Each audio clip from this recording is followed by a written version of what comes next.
आज हमारे पास कुछ दिलचस्प जानकारी है एक खास व्रत के बारे में। ये सौभाग्य, संतान, समृद्धि इन सब से जुड़ा हुआ बताया जाता है। हाँ। तो चलिए देखते हैं कि ये जो विवरण है ये वरलक्ष्मी व्रत के बारे में क्या कहते हैं। बिल्कुल। ये व्रत जैसा कि जानकारी से पता चलता है, देवी लक्ष्मी का एक विशेष रूप है वरलक्ष्मी। वरलक्ष्मी, हाँ, यानी वरदान देने वाली लक्ष्मी। तो आज हम इसी पर बात करेंगे कि ये व्रत क्या है, क्यों महत्वपूर्ण है और कैसे मनाया जाता है, जो भी इन विवरणों में दिया गया है। तो सबसे पहले वरलक्ष्मी, ये नाम ही अपने आप में काफी कुछ कहता है। वर यानी वरदान। तो ये जो स्रोत हैं ये बताते हैं कि किस तरह के वरदानों की कामना की जाती है। हाँ, देखिए, नाम का अर्थ तो गहरा है ही। वर का मतलब सिर्फ धन दौलत ही नहीं है। यहाँ भक्त देवी लक्ष्मी से संपत्ति मांगते हैं, अच्छा स्वास्थ्य भी, संतान सुख और जीवन में एक तरह की पूरी खुशहाली, ऐश्वर्य, इन सब चीजों का वरदान मांगते हैं। और ये व्रत खास तौर पर दक्षिण भारत में जैसे तमिलनाडु, आंध्र प्रदेश, कर्नाटक, तेलंगाना और महाराष्ट्र में भी काफी श्रद्धा से मनाया जाता है। अच्छा, यानी एक तरह से पूरी समृद्धि की प्रार्थना हुई। ये व्रत होता कब है और जो कथाएं हैं इन दस्तावेजों में वो इसके महत्व को कैसे बताती हैं? कोई खास कथा? जी, ये व्रत श्रावण मास के शुक्ल पक्ष में होता है। सावन का महीना जब चांद बढ़ रहा होता है, उस समय पूर्णिमा से ठीक पहले जो शुक्रवार आता है उस दिन। ठीक है। कथाओं की बात करें तो एक पौराणिक कथा है कौशलपुर की एक स्त्री चंद्रभागा की। बहुत धर्मपरायण थी। हाँ, मैंने पढ़ा इसके बारे में। हाँ, तो कहते हैं कि उनकी भक्ति इतनी गहरी थी कि देवी वरलक्ष्मी ने खुद दर्शन दिए और कहा कि वरदान मांगो। और उन्होंने अपने लिए कुछ नहीं मांगा, पूरे परिवार का कल्याण मांगा।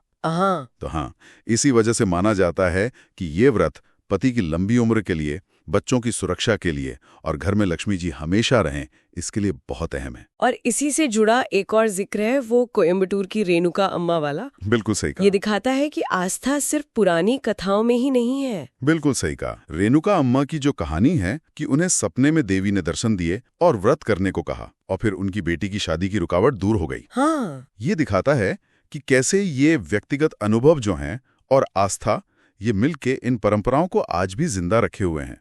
ये सिर्फ सुनी सुनाई बातें नहीं रह जाती, लोगों की जिंदगी का हिस्सा बन जाती हैं। ये तो है, एक सपने जैसी चीज भी इतनी गहरी आस्था जगा सकती है। अच्छा, अब जरा पूजा विधि की बात करते हैं। क्या ये बहुत मुश्किल होती है या घर पर आराम से की जा सकती है? देखिए, जो विवरण मिले हैं उनके हिसाब से विधि काफी सरल रखी गई है। पहले तो घर की साफ सफाई, फिर रंगोली बनाते हैं जिसे दक्षिण में शायद अल्पना भी कहते हैं। हाँ, अल्पना जी। फिर एक कलश लेते हैं, तांबे या पीतल का, उस पर आम के पत्ते और नारियल रखते हैं।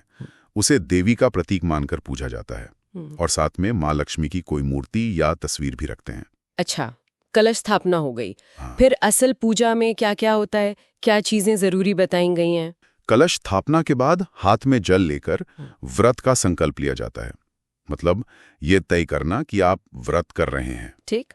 फिर देवी को फूल चढ़ाते हैं, हल्दी, कुमकुम, अक्षत, वो बिना टूटे चावल होते हैं ना। हाँ, अक्षत। जी, वो दीपक जलाते हैं और नैवेद्य में जैसे खीर हो गई या कोई पारंपरिक मिठाई चढ़ाते हैं। इन विवरणों में ये भी लिखा है कि श्री वरलक्ष्मी नमः या ओम महालक्ष्मी नमः जैसे मंत्रों का 108 बार जाप करना चाहिए और व्रत कथा जरूर सुननी चाहिए। अच्छा, मंत्र जाप और कथा। हाँ, और एक और खास चीज है रक्षा सूत्र। एक पीला धागा होता है जिसे सौभाग्यवती स्त्रियां बांधती हैं या बंधवाती हैं। इसे भी सौभाग्य का प्रतीक माना जाता है। ये दिलचस्प है कि विधि सरल है पर उसमें संकल्प भी है, मंत्र जाप भी है, एक मानसिक अनुशासन भी जुड़ा है। धार्मिक पहलू तो है ही। क्या इन दस्तावेजों में इसके किसी और असर का भी जिक्र है, जैसे मनोवैज्ञानिक या सामाजिक स्तर पर? हाँ, और ये पहलू भी काफी महत्वपूर्ण है। एक नजरिए से देखें तो ये व्रत और इस तरह के जो अनुष्ठान हैं, इससे धार्मिक काम नहीं है।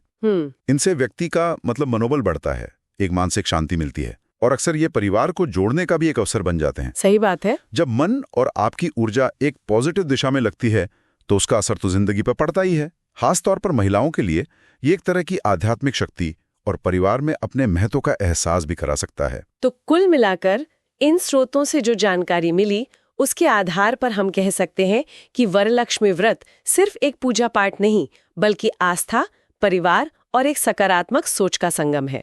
निश्चित रूप से, बिल्कुल सही कहा। यह दिखाता है कि कैसे ये सदियों पुरानी परंपराएं आज भी लोगों के जीवन में मायने रखती हैं, उन्हें एक तरह का सहारा, एक सुकून देती हैं।